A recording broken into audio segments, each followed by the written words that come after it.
సంవత్సరాల తరబడి ఎన్ని మందులు వాడినా మీ మోకాల నొప్పులు తగ్గట్లేదా? ప్రాణ పెయిన్ క్లినిక్ లో అత్యాధునిక చికిత్స.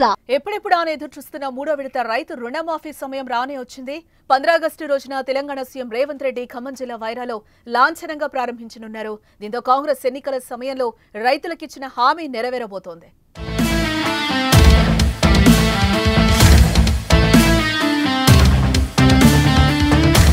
ఖమ్మం జిల్లాలో సీతారామ ప్రాజెక్టు ప్రారంభోత్సవం అనంతరం జరిగే బహిరంగ సభలో రైతు రుణమాఫీని ప్రకటించనున్నారు సీఎం రేవంత్ రెడ్డి. రుణమాఫీకి 32.50 లక్షల మంది రైతులు లబ్ధిదారులుగా ఉన్నట్టు వ్యవసాయ శాఖ గుర్తించింది. ఈ మేరకు ప్రభుత్వం బడ్జెట్లో నిధులు కేటాయించింది. జూలై 18న మొదటి విడతగా 1 లక్ష వరకు రుణమున్న రైతు కుటుంబాలన్నింటికీ ఏకకాలంలో మాఫీ చేసింది.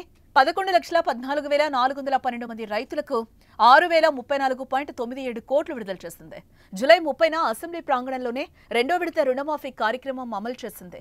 1 లక్ష నుంచి 1.5 లక్షల వరకు రుణమున్న రైతు కుటుంబాలకు మాఫీ చేసింది.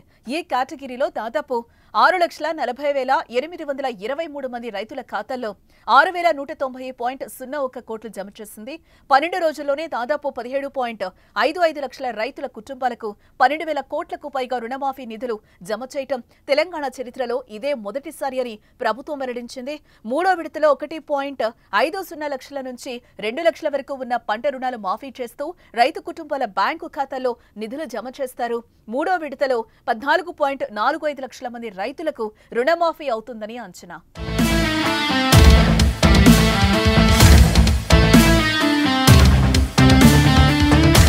మీ బిజినెస్ ఏదైనా మీ ఊర్లో ప్రమోషన్ చేయాలంటే అది సుమన్ టీవీతోనే సాధ్యం. ఇప్పుడే సంప్రదించండి.